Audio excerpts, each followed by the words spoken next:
Hey, what's up, everybody? BDO44 coming at you with another video. All right, so I want to react to Patrick Beverly's run on ESPN today. Um, he said some things that ruffled some feathers today, and I thought he was good. I thought he was really good, to be honest with you. Here's the thing: Patrick Beverly, and watching him, left me just the right amount of uncomfortable. That makes him very, very good for TV. He articulates himself extremely well, and he's not afraid to say things that are going to make people uncomfortable. He's not afraid to challenge people. Most importantly, he wasn't afraid to challenge Stephen A.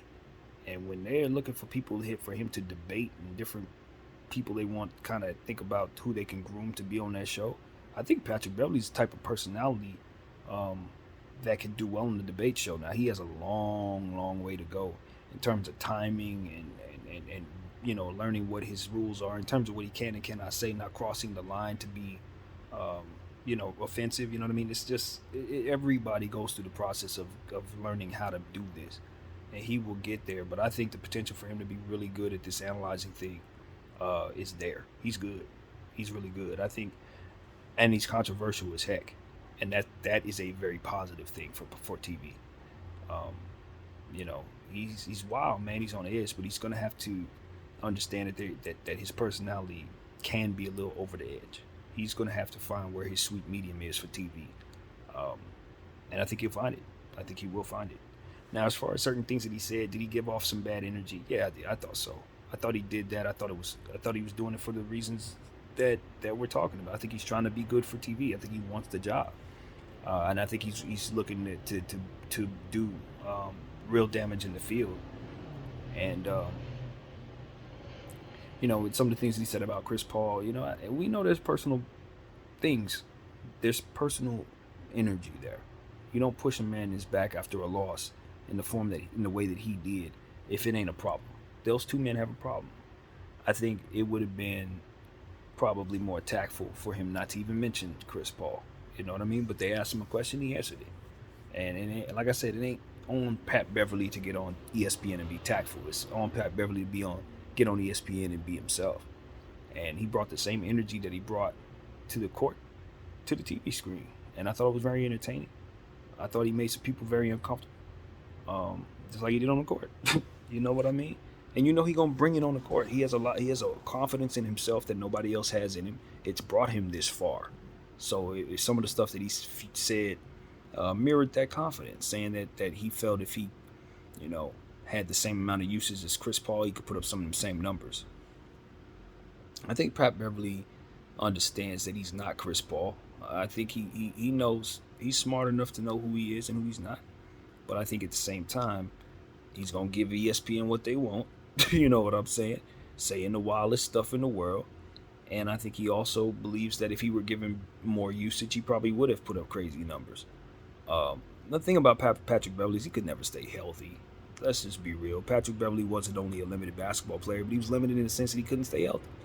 He always had these injuries to keep him out for a long period of time. That he had to eat rehab for him. So he was never going to get that kind of usage. His body was never going to allow him to be that type of usage player. And his skill set didn't allow for them to have that type of confidence in him. He's a defensive guy who's short of stature. Um, doesn't particularly dribble overly crazy. Doesn't particularly shoot the ball overly great. But he does have great intangibles on the defensive end. He does have great leadership ability, an infectious personality that people follow. And he's a great ambassador for your team. And I think he's doing a great job of being a part of what the Timberwolves got going on right now. So, I respect Patrick Beverly. I don't have the confidence in him that he has in himself, and I think that's fine. I just think it sounds crazy when it comes out of your mouth. That confidence is crazy. To overachieve, to believe in yourself, to be greater than you are, is crazy. It has to have opinions attached to it that don't make no sense. It's how it is. But when you hear it, it just don't make no sense. So that's just what it is. I like Patrick Beverly's criticism of CP3. I didn't take it as vitriol in terms of the criticism that he said about the man being a cone. Did it have bad energy behind it because of their personal whatever? I think so. But did I disagree? Not necessarily. I think Chris Paul's never been the greatest defensive player. He has good defensive intangibles on the ball. Has great hands, good eye coordination, stuff like that. It makes him an excellent steals player, genius basketball player. It makes him a good defensive player. But I don't think he's particularly athletic in terms of as he starts to age or when he's hurt. Can he keep up with guys? He can't. We know that. It's always been that way. You get a super fast athletic dude, it's gonna speed past him. It just is what it is. That's why he flops and does all types of dirty stuff to make up for it. It is what it is. We know that. That's his limitations, and that's a fact. I think if Patrick Beverly was a big fan of the man, I think it would have been delivered differently. Because we know how Patrick Beverly is when he defends somebody, like he defended James Harden today, which I didn't agree with at all. Look, but I don't think I'm supposed to agree with it. I think he was being a friend. And that's what I would want my friend to do when I got $250 million on the line. Not tell the truth, lie, embellish, and make me look great so I can get my damn money. So I give Patrick Beverly all the credit in the world for being a real homie to James Harden. And that's the truth about that. Because we and he knows, hell no. Nah. And if it was his money to pay James Harden would get that money, and he know it. James Harden know that. But, it's about your friend not lowering your value when your value's already low and you got this much money on the line. You know what I mean? And James Harden and Patrick Beverly, they played together in Houston. And I think the energy's good there because you could tell by how he had his back. So you could, that's the balance. That's what I would say to a guy like Matt Barnes. Like, he had bad energy for Chris Paul, but he had great energy for James Harden. He's a friend to his friend. He's an enemy to his enemies, just like you are, bro. And at the end of the day, that's why that stuff kind of doesn't match well on TV. That's why it doesn't mix. When you bring your personal stuff to the ESPN stuff, it's good for controversy, but it's bad for people's opinions. So it just is what it is. I think now when you're looking at a different part of the conversation as it pertains to what Dame Lillard was saying, I actually didn't see that segment that Dame Lillard was referring to be completely honest with you. I didn't seek it out either.